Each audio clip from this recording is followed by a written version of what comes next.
Un hombre que ocultaba sus múltiples vidas. Esta es la historia de Ricardo, el hombre de las 1000 caras. Pues nada, que el otro día me puse en Filmin y busqué documentales tan interesantes y me salió este y dije, adelante, vamos a verlo, y me pareció guay, así que digo, voy a comentarlo por aquí. No había escuchado a nadie hablar de este caso y me ha parecido que era proclive,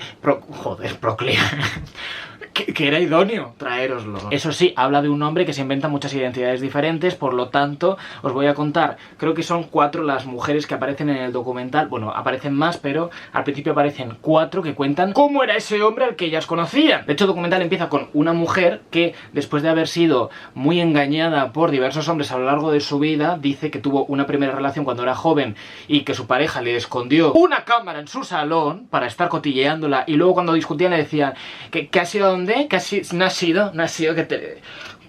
yo lo sé, ¿por qué? Y también después conoció a otro hombre y se mudó con él a Reino Unido, pero él decía que trabajaba y en realidad no trabajaba porque era americano, no era de Reino Unido, vamos, que no era de Londres. Y no tenía permiso de trabajo, y ya se quedó ella con la cara de tonta diciendo, otra, es un gran necio, un estúpido engreído, caprichoso. Bueno, esto lo cantaba Rocío Jurado, razón tendría, claro. Total, que un día, esta mujer es directora de cine y hace más cosillas, y un día recibió la llamada de una chica, una mujer, diciéndole, creo que mi novio no es quien dice ser. Que es que ni siquiera era su novio, era su marido, se habían casado. Y ahí es cuando aparece esa buena mujer y nos empieza a contar cómo era el hombre con el que estaba casada. Nos habla de un tal Ricardo, un hombre de origen brasileño, culto, él sabía cosas, ¿vale? Sabía, entre otras cosas, engañar muy bien. Además, una persona con mucha vocación por ayudar a la gente, había trabajado en Médicos Sin Fronteras, ahora mismo estaba en París, se conocieron en París. El documental es francés, vamos, la señora que hace el documental es francesa y la mayor parte de las chicas que salen también lo son, que también hay alguna que es de Polonia, porque el señor pues tenía vínculos con Polonia, porque su abuelo era de Polonia, o eso dice, que yo ya no me creo nada de este señor, Ella presentó a este hombre a toda su familia, a todas sus amistades, y todo el mundo le amaba porque era tan buena persona, es que era majo, era simpático, era un galán. Después tenemos a otra muchacha, no os voy a decir los nombres porque no os vais a quedar con ellos y porque no lo he apuntado honestamente, igual lo mencionan en algún momento, pero si me pasa, solo os diré alguno del que me acuerde, ¿vale? No pasa nada. Otra mujer que es polaca, que se fue a París para trabajar, y allí conoció a un hombre argentino, ¿no? Que trabajaba en una empresa de telecomunicaciones estadounidense. Teletrabajaba, lógicamente. Creo que se conocieron por una aplicación de citas, quedaron, ella por primera vez le vio a él llegar por una boca de metro de París, ¿no? Salió él y se fueron al Sacré-Cœur, y él le dijo ahí, nada más conocerse, cómo me encantaría casarme aquí, tía. Y después se fueron a ver los Campos Elíseos. Esto parece un free tour, vamos, en vez de una cita, joder. Se fueron a ver los Campos Elíseos y en mitad de un paso de cebra estaban ellos cruzando y de repente él cogió así, le pegó un beso y le dijo, me ha gustado, me ha gustado. Otra mujer cuenta que conoció a un hombre, creo que también a través de una aplicación de citas, ¿no?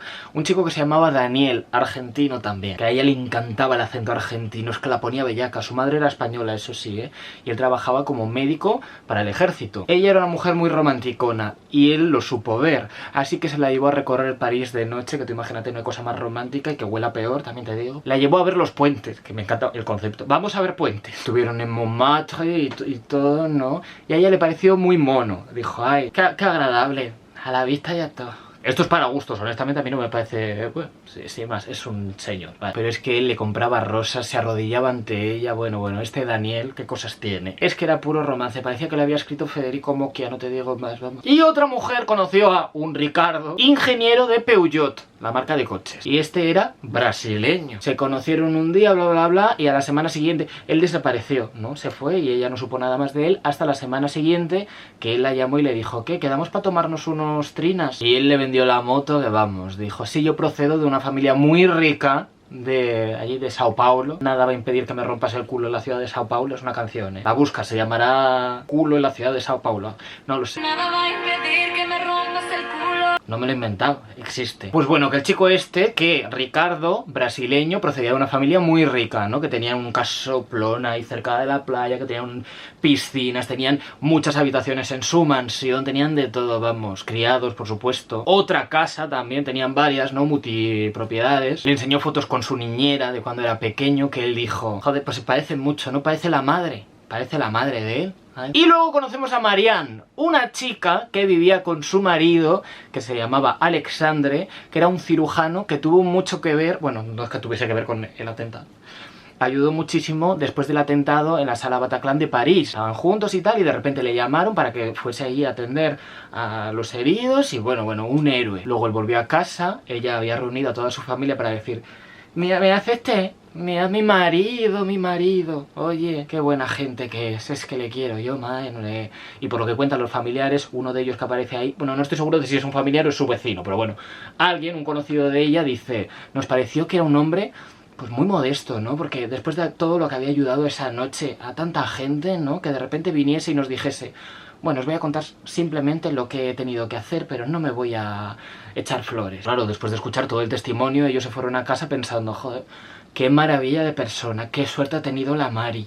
Madre mía. Claro, que después se volvió a encontrar con ese familiar con el que aparece en el documental, familiar o vecino, quien sea, y le dijo: todo lo que creía saber sobre Alexandre, mi marido, era mentira. Considero que le doy bastante entonación dramática. No sé qué pensáis, ¿no? Como que os metéis mucho más en la historia, ¿no? De repente, ¿Y qué descubriste tal? Es lo que intento. Gracias. Pues había descubierto que no se llamaba Alexandre, que no trabajaba como cirujano, y que cuando le decía que se tenía que ir a trabajar fuera, lo que hacía era irse a Cracovia, a Polonia. Se iba a casa de otra de sus esposas. Tenía varias. Hasta el momento os he dicho que utilizaba varios nombres diferentes. Uno, Alexandre Coelho. Alexandre Coelho, ¿eh?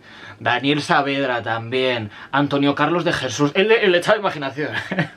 Él decía: ay, ¿qué me pondré hoy? ¿Antonio, Carlos o Jesús? No, Antonio Carlos de Jesús, que me gusta más. Y también utilizaba mucho Ricardo. Así que ella, la investigadora, la que mueve todo el cotarro, la directora de este documental, dice que a partir de este momento le llamaremos Ricardo y punto, se acabó. Cuando habló con sus abogados a la hora de llevar a cabo este documental, ellos le dijeron que sería mejor que no enseñase su cara, ¿no? Porque al final, pues no es una persona que esté detenida, no es una persona que esté siendo buscada por la policía. Habría que preservar su anonimato. Se lo pasó por el coño la tía, te lo digo. Mientras escucha como ella dice: me han dicho que recomiendan que no enseñe su cara. Van enseñando su cara, que hasta el momento habíamos visto como una cara sin rostro, o la cara blanca, vamos. Y como está publicado en un documental, digo yo que no sea ilegal que yo ponga la cara de ese señor, ¿no?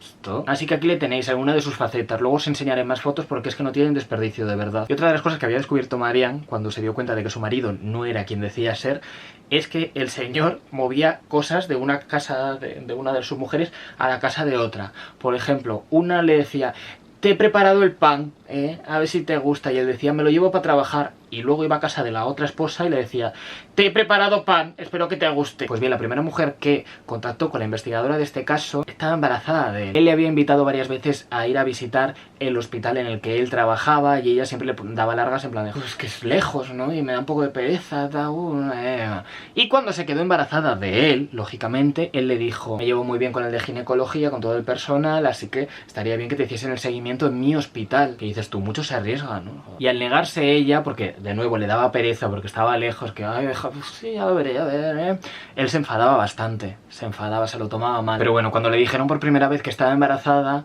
él fingió llamar a su padre, que no existía, delante de ella, ¿no? Y ella, como era un momento muy bonito, decidió grabarlo y por tanto aparece en el documental, pero vamos, se le escucha a él hablando con nadie, ¿sabes? Como: sí, espero que te haga mucha ilusión. Sí, hombre, sí. Te mando un beso, la tía, sí, mi novia.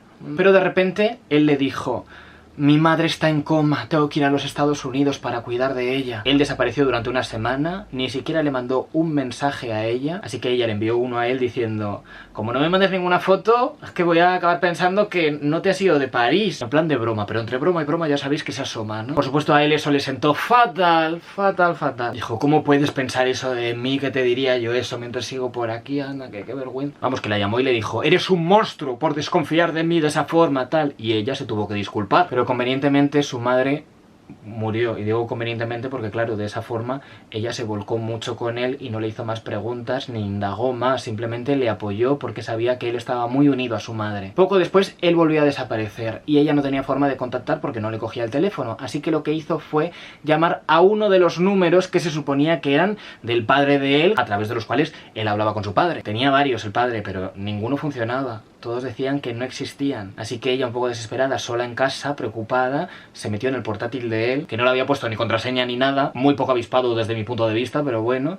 ¿Y qué hizo? Entró en el historial de búsqueda y ahí se dio cuenta de que él tenía varias cuentas, precisamente. Varias cuentas de Google y varias cuentas en webs de ligoteo. Y lo gracioso es que a veces era argentino, a veces portugués, a veces brasileño. Y vio las conversaciones y algunas mujeres le ponían: cariño, ¿cuándo vas a volver a casa? A casa no en el barrio de Ratatouille, no. A casa en Polonia. Tenía unas 15 mujeres alrededor del mundo, tenía un hijo en Buenos Aires. Claro, ella, al ver todo esto, al descubrir toda esta información, le dio un ataque de vómitos que estuvo todo el día mareadísima, la pobre. Es que le dio un vaído, dijo ¡ay! Ella solo podía pensar en su propio hijo que estaba dentro de su vientre, en cómo le iba a explicar todo esto. ¿Quién es tu padre? Pues cada día uno, vamos. Vas a tener más padres que la de mamá mía. Aún así, ella, cuando él volvió a casa, no dijo nada, porque era cerca de las Navidades y ya habían acordado con su familia, con la familia de ella, que vivían fuera de París, no sé a cuántos kilómetros, irse a pasarlas con ellos. Estuvieron allí, ella hizo el paripé, ¿no? Mi marido, cariño, estamos embarazadas, y al día siguiente, después de Navidad, él le dijo: ¿me puedes llevar a la estación de tren? Que me han llamado para ir a trabajar. Ella ya sabía que él se iba a ir, porque había visto una de las conversaciones con una de las mujeres en las que acordaba pasar la Nochevieja, el Año Nuevo, con ella. Así que le dijo: sí, yo te llevo. Y le llevó hasta la estación. Pero luego le mandó un mensaje diciendo: sé quién eres y quién no eres, ¿eh? Y sé que tienes una mujer en Polonia y otras en otras partes, así que no vuelvas a casa. De hecho le dijo: sé que no eres médico, a lo que él respondió: ¿Que no soy médico yo? Que no, llama a Brasil, ya verás como si soy, Anda. Él sabía que ella no iba a llamar porque era una rata, ¿sabes? Y ella, como no fuese a cobro revertido, no pensaba llamar al otro lado del charco, ¿no? No llamó a Brasil, llamó a otra de las mujeres, quedó con ella. Estuvieron hablando y ella le dijo: Pues no sabes que no te lo vas a creer, que tu marido es el mío. ¿Cómo te lo cuento? Brasileño, ¿a que sí? Y la otra: no, estás equivocado, menos mal, el mío es argentino. Y ella: no, ¿a qué es este? Le enseñó una foto y la otra: filo da puta, ahora se me entiendo, claro. Lo fuerte es que esta mujer sigue diciendo, a día de hoy, bueno, cuando se grabó el documental, igual después de verlo no, pero vamos, que yo creo que el documental tiene 1 año o 2 como mucho, sale diciendo que siente mucha empatía por él todavía, que le da pena. Le provocó un sentimiento como maternal, ¿no? Ay, pobrecito, lo mal que lo tiene que pasar para engañar a tantas mujeres. Luego, otra de las mujeres, que se llama Kasia, cuenta que, estando ellos ya, no sé si en matrimonio o estos eran solo novios, pero bueno, planearon un viaje a Bélgica. Ay, qué bien lo vamos a pasar ahí. Llegaron allí, fueron a la playa, un paseíto por la playa al anochecer, súper romántico. Hasta que el domingo por la mañana recibió una llamada por parte del hotel. Y él había cogido la llamada, no estaba así, pero no hablaba, simplemente se puso a temblar muy heavymente, ¿vale? Y ella le dijo: ¿Qué te pasa? ¿Qué te pasa? A lo que él finalmente respondió que sus padres habían tenido un accidente y habían muerto los dos. Así que metieron las maletas en el coche y él estuvo todo el viaje hablando compulsivamente por teléfono con alguien. Y de repente desapareció. Se fue para Argentina, era argentino en este caso, para hablar con la familia, ¿no? Para mirar todo el papeleo, pues para llorar la muerte de sus padres, lógico. Y la Kasia decía: a ver, era raro, ¿no? Pero claro, podía pasar, ¿no? Bueno, pues si era mi novio, mi marido, whatever, pues hombre, le tenía que apoyar, le tenía que respetar en sus decisiones, así que se fue. Pero no se fue a Argentina, lógicamente, porque en ese momento él estaba saliendo con otras 3 mujeres. Con Kasia, ella, con Marianne, con Carolina y con Nicole. La Nicole, la Sofía, mi primera novia en Kinder María. Él literalmente las lleva todas al VIP, vamos. Y según su teoría, ahora a toro pasado, él no quería estar con ellas para estafarlas y quedarse con su dinero, no. Lo que hacía era redistribuir la riqueza. Era un poco el Robin Hood de las estafas sentimentales. Lo que os he contado antes del pan, pues hombre, que esta tiene unas flores ahí en un jarrón que hace mucho que no toca, pues se las regalo yo a la otra, tal. Como que los objetos de unas iban pasando por las casas de las otras. Como os digo, la Kasia esta ya sospechaba desde hacía un tiempecillo que había algo en él bastante raro.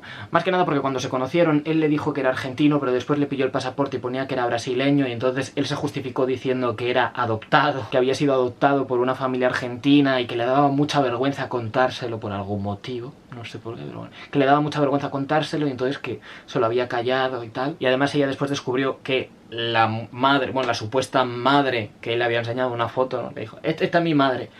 Era una actriz brasileña. Así que ella, como tenía la mosca detrás de la oreja, un día que él se había ido al coche, estaban en un centro comercial, él se había ido al coche a por no sé qué, le cogió el móvil y se puso a mirar todas las conversaciones con mujeres. No le dio tiempo a mirarlas exhaustivamente, pero sí que apuntó algunos de los números y al día siguiente las llamó. Él había dicho que me tengo que ir a Japón por trabajo y ella: vale. Cogió el teléfono, llamó a algunas de las chicas y les dijo: he visto mensajes entre mi novio y tú.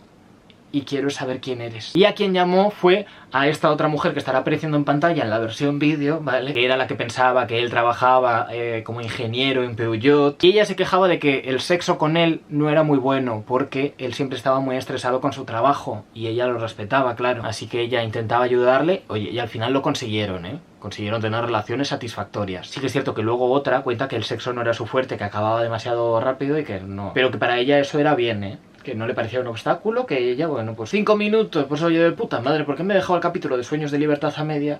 Y coño, está interesante. Doña Francisca está a punto de matar. El caso, la chica esta, que pensaba que su novio era el ingeniero de Peugeot y bla bla bla, un día él llegó a casa y dijo, me han ofrecido un puesto buenísimo de jefe de no sé qué pollas. Y ella, ay, pues qué bien, ¿no? Porque anda, que estamos así a dos velas con el dinero, que no nos va bien a ninguno de los dos y tal, que los dos tenían trabajo, pero bueno. Ella creía que él tenía trabajo, que en realidad no, ¿vale? Pero bueno, que a los dos, pues les iba decentemente en el trabajo, pero que la vida estaba muy cara en París y que necesitaban un aumento. Pero él le dijo, ya, pero lo he rechazado y me he ido de la empresa porque no querían poner en, no sé si en el mismo puesto o no querían ascender también a su mejor amigo y que él por lealtad había dicho que renunciaba. Ella dijo, ay madre mía, ahora cómo lo vamos a hacer, por favor, cómo lo vamos a hacer, qué jaleo, vaya, vaya, vaya. Así que ella, que ya trabajaba como camarera en un bar, creo, o no sé qué hacía, bueno, al final tuvo que aceptar un segundo trabajo en un bar también, en un restaurante que había debajo del piso. Eso sí, a esta sí que parece que le sopló dinerito, ¿eh? Más que nada porque él un día fue a casa y le dijo,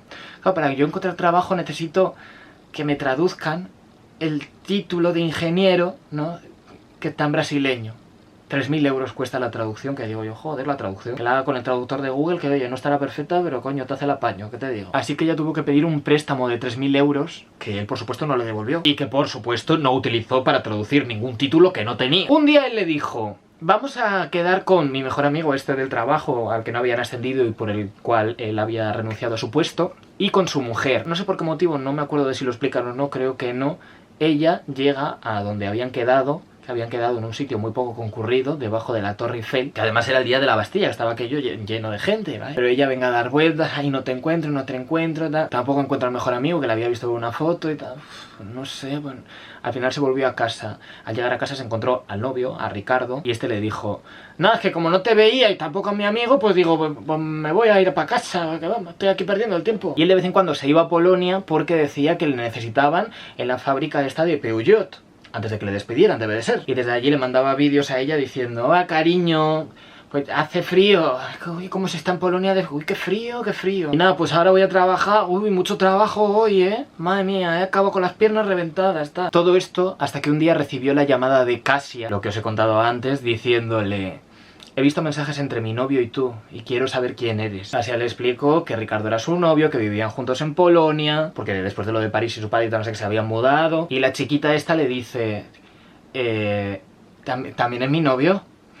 Si se acaba de ir, ¿se está por allí? Sí, que me han mandado vídeos. La chavala flipó muchísimo y cuando se lo recriminó a Ricardo, este le dijo, pero esa mujer es una antigua amiga mía que estaba pillada por mí y está ahora resentida porque no le hice caso, cago. No te creas nada, no te lo creas. Y ella dijo, pues será, digo yo, no sé.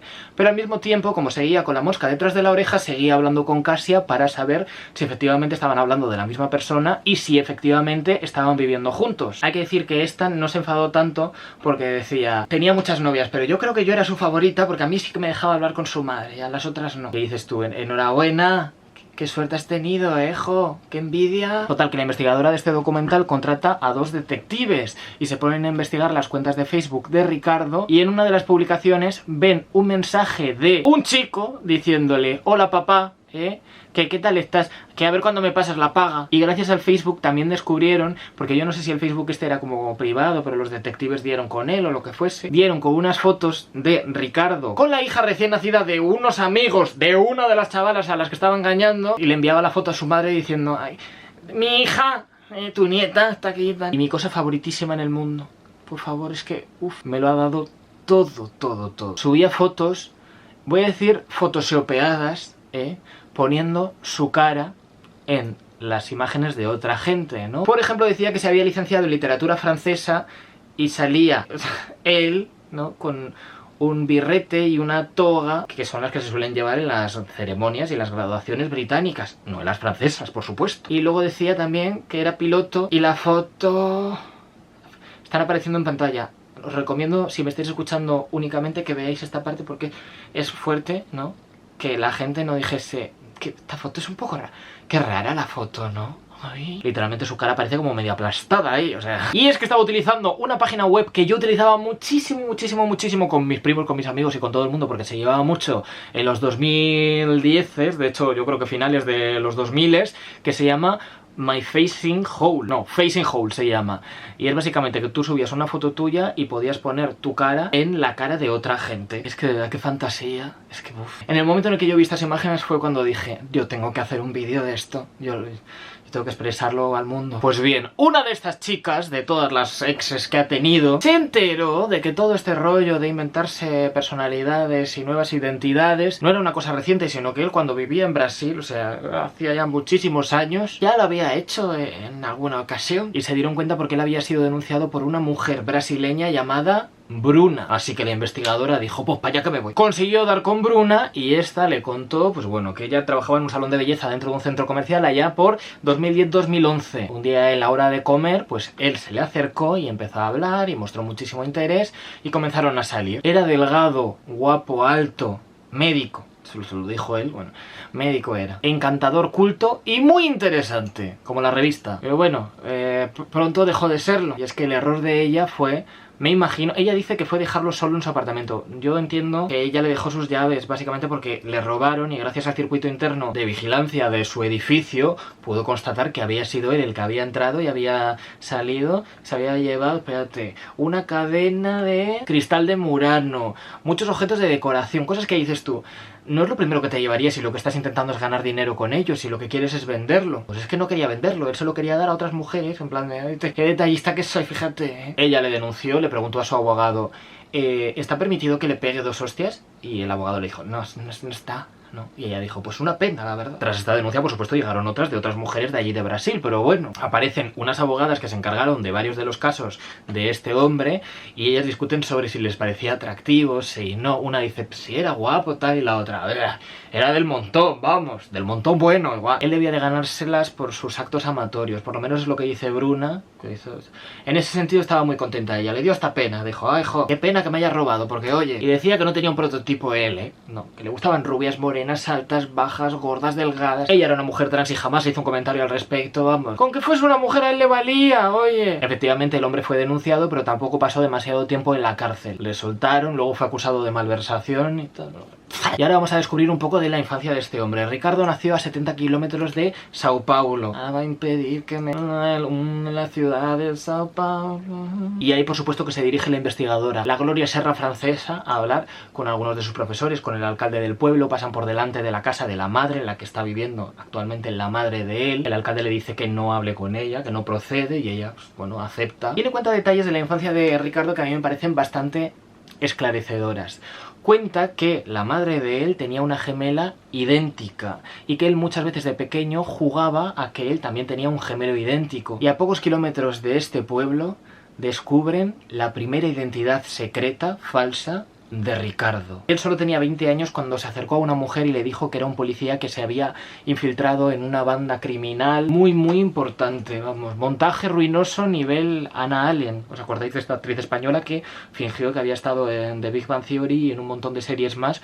Me imagino que por notoriedad. Luego cuando quedaba con la chica se ponía un uniforme de policía que le había quitado a otra de las chicas con las que estaba medio saliendo, que era una mujer viuda de un policía. Le pidió el traje de policía y él se lo ponía para estar con esta concretamente. Luego se compró aparte un chaleco antibalas del de una cadena 100 y fingía por completo su identidad. Hay mucha gente que lo achaca a que cuando era pequeño el padre, que era alcohólico, cuando bebía demasiado le maltrataba. Puede ser. Como os dije antes, la investigadora había contratado a 2 detectives para que le siguiesen un poco los pasos. Efectivamente lo hicieron y llegaron a un edificio. Se pusieron con el coche en la puerta, los dos ahí mirando a ver cómo se abrían y se cerraban las ventanas, las persianas. De hecho, en una de las veces en las que estaban mirando, vieron cómo él se asomaba un poco y enseguida cerraba las persianas. Eran conscientes de que había 2 personas en esa casa. 2. Ricardo y una mujer. Pero como ninguno de los dos salía a la calle, pues al final el investigador se tuvo que hacer pasar por un señor que iba a ver unas fugas de agua que había habido en el edificio, que se habían quejado los vecinos de abajo y no sé qué. Llamó a la puerta y es la chica, la mujer, la que abre y le dice: pues nosotros no hemos visto nada. Y él dice: ¿puedo entrar a mirar? Y ella: no, espera un poco, ya miro yo, tal. Se escucha cómo está hablando con Ricardo, pero vuelve a la puerta a ella y dice: no hay nada. Y él: ah, pues vale, pues me voy. De hecho se escucha como le dice: Rico, ¿puedes mirarlo? Rico, diminutivo de Ricardo. Rico, hola. En fin, después de recabar toda la información vuelven a París y quedan con la investigadora principal y le cuentan todo lo que han descubierto. Le dicen que Ricardo vive con una chica, que vive en el apartamento de ella, que al parecer es ella la que pone todo el dinero. No sé cómo se han enterado de esto, la verdad, igual han preguntado a los vecinos o algo, pero bueno, que es ella la que pone el dinero, que él prácticamente no aporta nada a la unidad familiar, que no hay niños, también, que ella lo pregunta, no hay niños, y que lo más curioso de todo esto es que la chica en cuestión no se dé cuenta de que él es un impostor, porque ella trabaja como identificando posibles fraudes en una empresa, en los clientes de una empresa, descubriendo la integridad y la identidad de esos clientes. Así que la investigadora dice: yo tengo que conocer a este señor. ¿Y cómo lo voy a conseguir?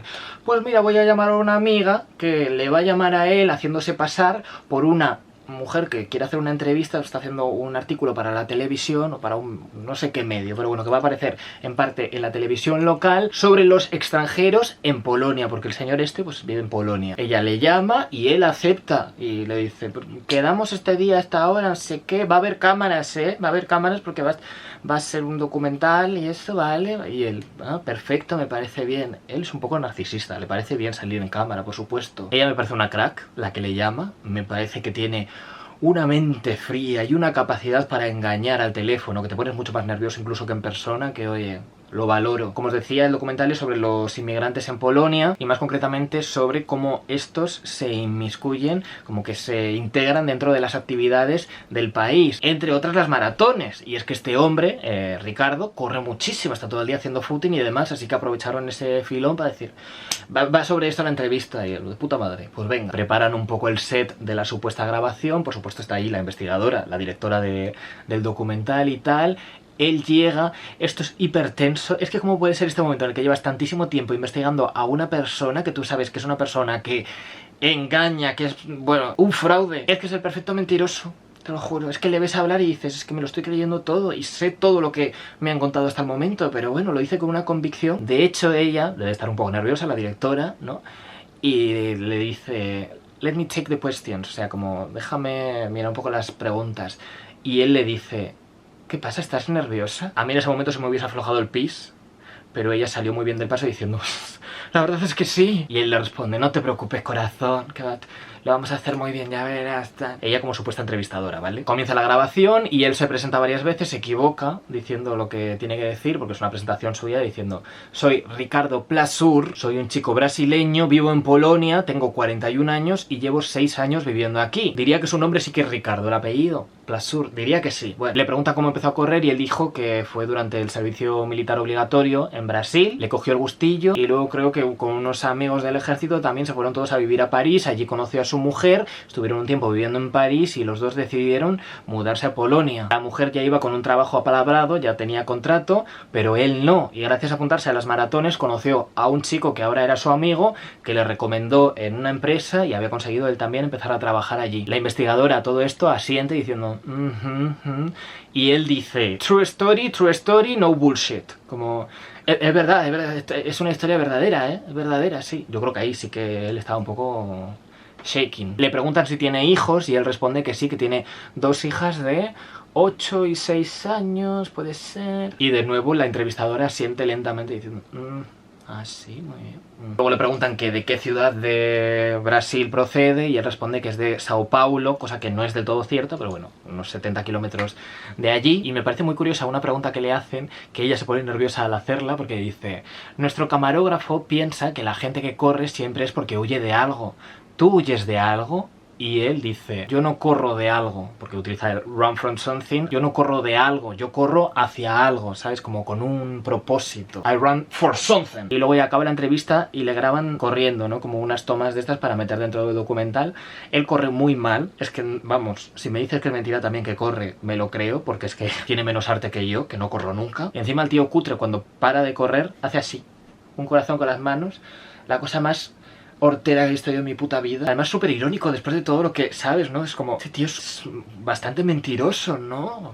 No voy a decir otra cosa. Qué fuerte lo simpático que parece, joder. Luego le recogen con el coche y le llevan a grabar a otra parte. Y esta escena me encanta, me parece puro cine, porque se ve a la investigadora desde dentro del coche, es una furgoneta, se ve a la investigadora desde dentro del coche en el asiento, partiéndose el culo, mientras a él le graban con la cámara, con el coche en movimiento, corriendo así. Y ella, ja, y comiendo y todo, diciendo, bueno, me estoy mirando aquí.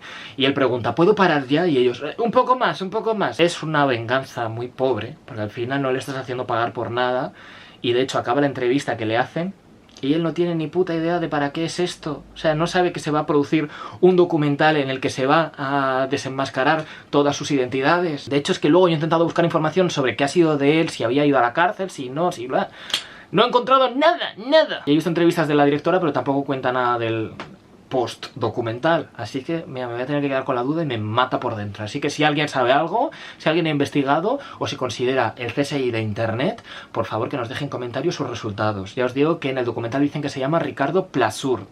Así que bueno, te espero con tus conclusiones. Yo me voy a despedir ya porque la cámara se me va a apagar y me da mucha pereza cambiar la batería. Muchas gracias por haber visto este vídeo, espero que te haya gustado. Dale al like, si me estás escuchando en Spotify, recomienda el podcast y tal, que este es el primer capítulo que creo que voy a subir de él. Y nos vemos en el siguiente vídeo. Venga, chao.